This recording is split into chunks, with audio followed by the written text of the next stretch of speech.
Hi, this is Hugh for Tone Twins TV.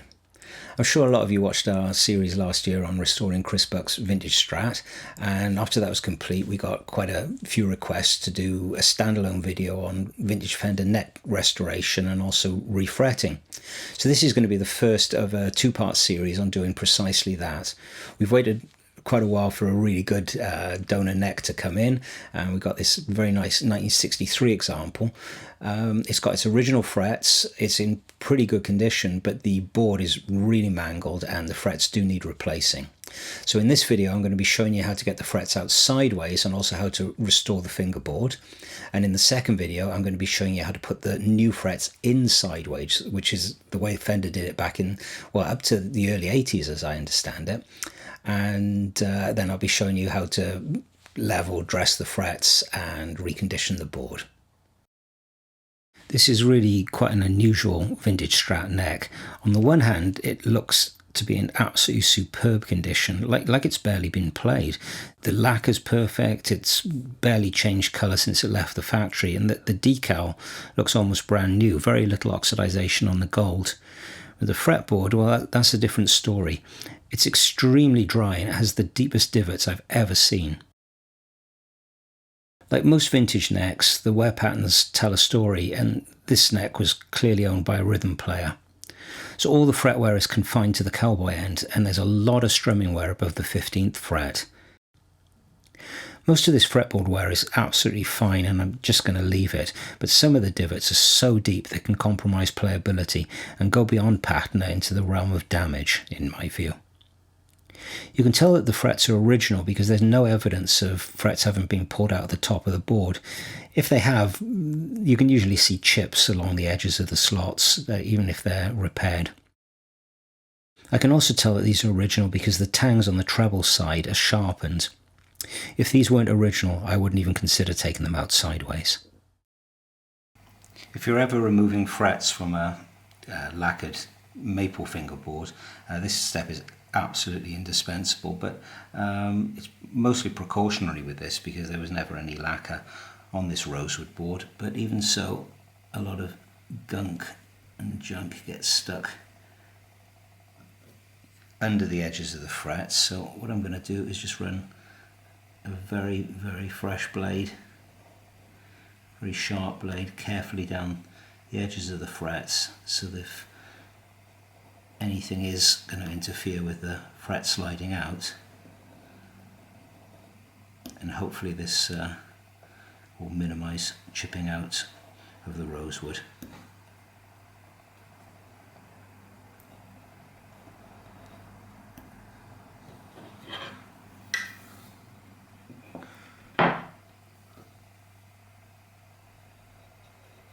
Since we're absolutely sure that these frets are original, I thought it would be a great opportunity to get the digital calipers on these and actually establish what the original fret wire dimensions Fender was using in, well, September 63. So, I should probably do this in inches to start with. Okay, so I'm getting 0.0825. Just going to take some readings from various places. 0.081. Okay, so we got a fairly good idea what that is. I'll just switch that to millimeters. We're looking at 2.08, 2.07 mil, 2.07 mil. 2.07 mil. So we've got a good idea what's going on there. Now if I can find a bit of board that isn't actually damaged, we can measure the heights of the frets as well. And in this case I'm getting 0.74 mil. Let's get somewhere else. Finding some bits of fret wire that aren't flat on the top. 0.074 mil. 0.066. 0.074 seems to be about the highest measurement I can get. Switch that to inches. 0.029 of an inch. 0.027. So you get the idea of roughly where this fret wire was when it left the factory. It was possibly a tiny bit taller, but I don't think a great deal, because there are no flat spots to speak of in these upper frets. There you go. So if you're ordering wire to replace the original wire in a vintage Fender and you want to keep the same kind of feel and look, you have a rough idea of what to order. As you can see, I've already taken out 2 of these frets and they're actually coming out quite nicely. So let me show you the procedure that I use and pretty much everybody else who takes the frets out sideways uses. I strongly recommend that you get some fret protectors, and I'm just using one down each side of each fret, because what I want to do is make a little notch at the end of this fret so that I can get some purchase when I use this punch to drive the frets out sideways. I'm going to be using a Dremel tool with this little engraving bit on the end, and the last thing I want to do is slip off and damage the wood, damage the fingerboard, and have to do a lot of patching up. And yeah, this basically stops the board from getting damaged. So let's make a little notch on the end of this now and see how we get on.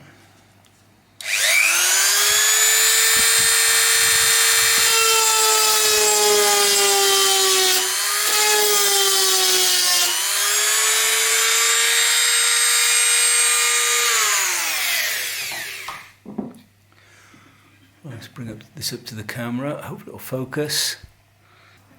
So there's our little notch. So when I come to tap this out, this punch will just nestle in there, give it something to bite into, and the fret should go out sideways without too much difficulty at all. Okay, so what I've made here is just a very, very simple brace to support the neck and to stop it moving around when I'm tapping the frets out.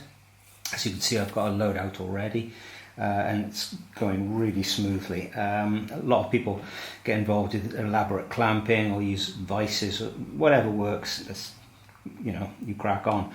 But this is fine for me. It's just a piece of scrap wood that I've screwed down onto this workboard. I've run out of cork. I would usually just stick some cork to this with double-sided tape, but this is corrugated cardboard, and it's enough to cushion the neck and protect it, but also not to be too giving, so it's not soaking up too much of the impact of the hammer. It takes a while to get it started, but then once it's moving, things seem to accelerate quite quickly. The other thing is, you don't really want to be coming down in this direction. You want to get this thing to bite into the fret, and then as quickly as possible drop the angle down so that you're directing the force sideways rather than downwards.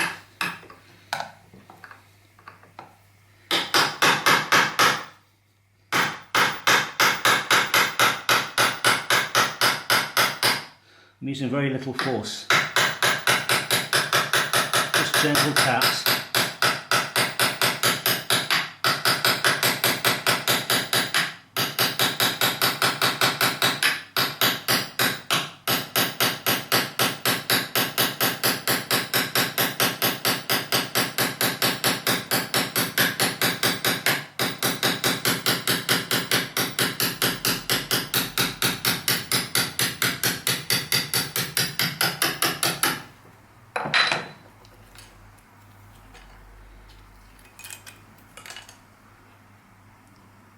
There's a little bit has flaked off on the other side. This is the worst one so far, but just glue it back straight away.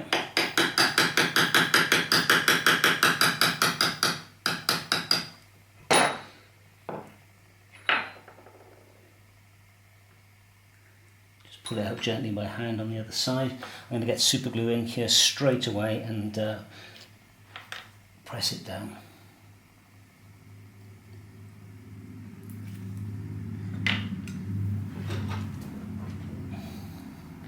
Use a piece of Teflon.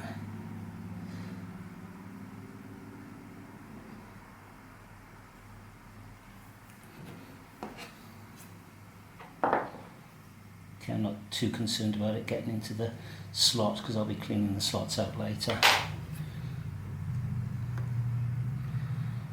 Okay, and that super glue should go in as soon as you see the wood start to flake, because you'll never find them if you leave them till you finish the whole row, and bits will fall off and you'll end up having to do a load of filling.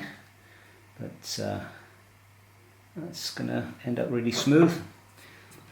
As you can see, these slots are super clean, and just need to go over the top and clean off this verdigris. But apart from that, they're coming out very easily. Really, when you factor it in, with all the heating of a soldering iron that would normally take place, it's no harder or slower to actually tap them out sideways once you get the technique down. I would say the other thing is, I tried it with a soldering iron the first time I did this, and heating it, and it actually made it worse rather than better.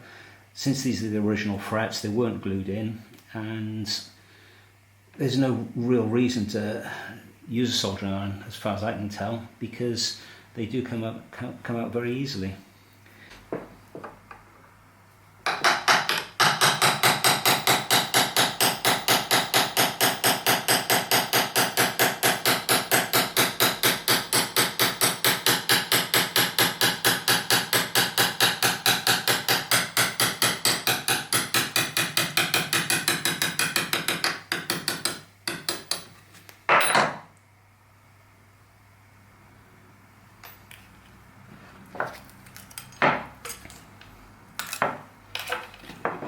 That one came out really clean, just a tiny little chip to fix.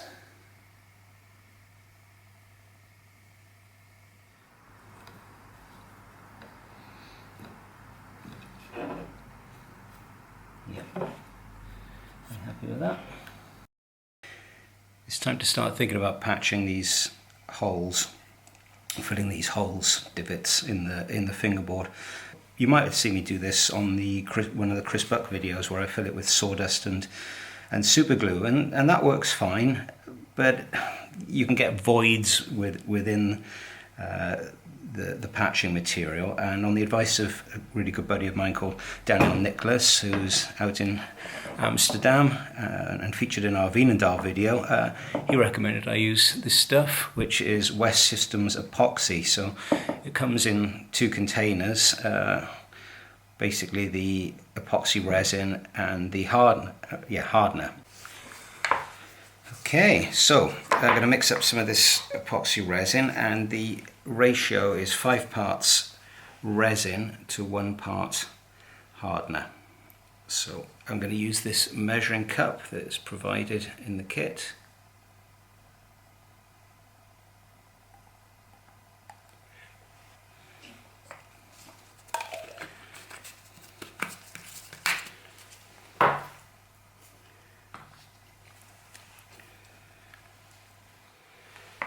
Okay, see the hardener is a slightly different colour.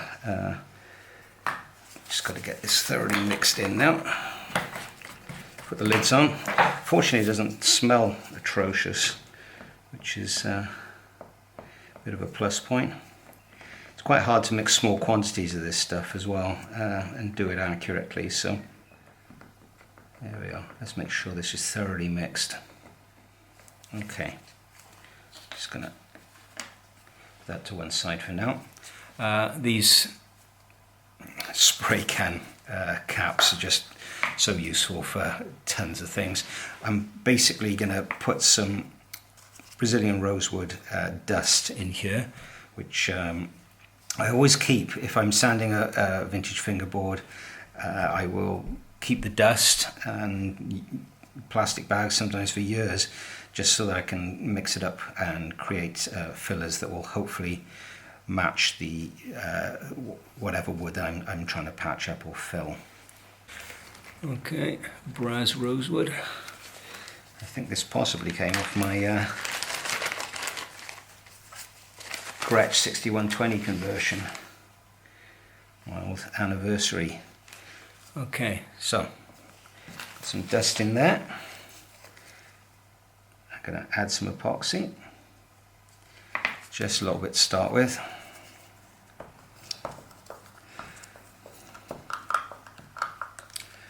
What I'm looking for really is kind of a putty-like consistency. I want it to be thoroughly mixed, and I don't want it to be too runny, but I don't want it to be kind of too solid either. It's got to flow into the divots, but I don't want it to just kind of flow straight back out again.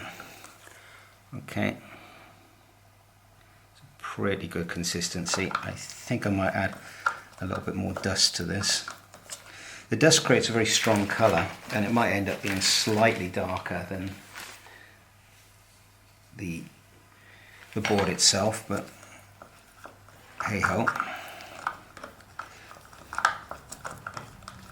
Okay, a little bit happier with that. There's quite a long open time when you're working with this stuff, so no need to hurry the process. Okay, that's kind of staying put really, which is what I want. Okay, I'm just gonna allow this to just settle into these divots. At the end of the day, it's not even necessary for these to be completely flat to the rest of the board. The main thing is to just kind of even it out a little bit.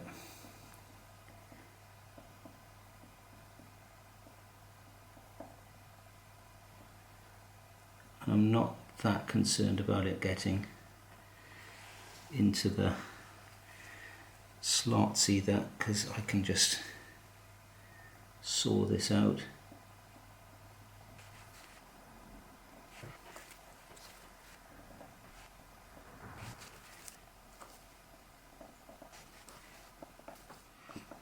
As this is going in now, I can see with the ones that I've done earlier, it's just settling. I'm just doing the worst of these. I'm not going to try and level the entire board. When the divots are so deep, especially when you're playing open chords, if the frets are lowish as well, and there are vintage style frets going on this, then if you press too hard, your fingers will just go into those divots and will press the strings sharp and pitch. It's kind of hard to play in tune. Originality is great, but not when it interferes with or compromises practicality, in my view. That's looking pretty good. I've also found that it's best to kind of leave it proud of the surface, so a slight curve on the top. Otherwise, what you get is it kind of just sinking down a little bit. If you definitely want a flat surface, you should leave the epoxy slightly proud of the surface with a view to leveling it later.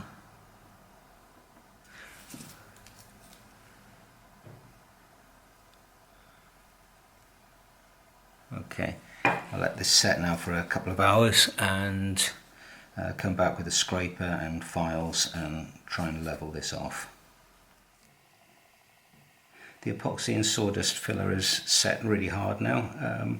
I did leave it overnight in the end. You've scraped one back already, and it kind of disappears into the wood really nicely. You can see it just below this high spot here, just in there. So the technique is nothing more difficult really than carefully and patiently scraping this flush. Just using a craft knife blade and trying to avoid touching any wood wherever possible, and just feather it in basically. Once I've scraped it pretty much flush, I'll just go in with some 800 grit paper and eventually just polish it out, and it just takes on an appearance like a dark spot in the rosewood. Anyway, lots of scraping to be done now, and I'll show you what it looks like when I'm finished. Not going to dwell on this because I did this in one of the Chris Buck videos with some super glue, and it's exactly the same principle. Having patched vintage Fender necks with epoxy and sawdust and super glue and sawdust, I must admit I'm kind of leaning towards the epoxy. It's mainly because when the epoxy patches are scuffed up with some 400 grit paper or 320 grit paper and then oiled, they seem to blend in a little bit better with the wood. They have a more similar texture. In contrast, the super glue patches can look a little bit too shiny and a little bit too dark. Anyway, the slots have now been cleaned out, all the debris has been raked out of them, and the neck is now ready for refretting.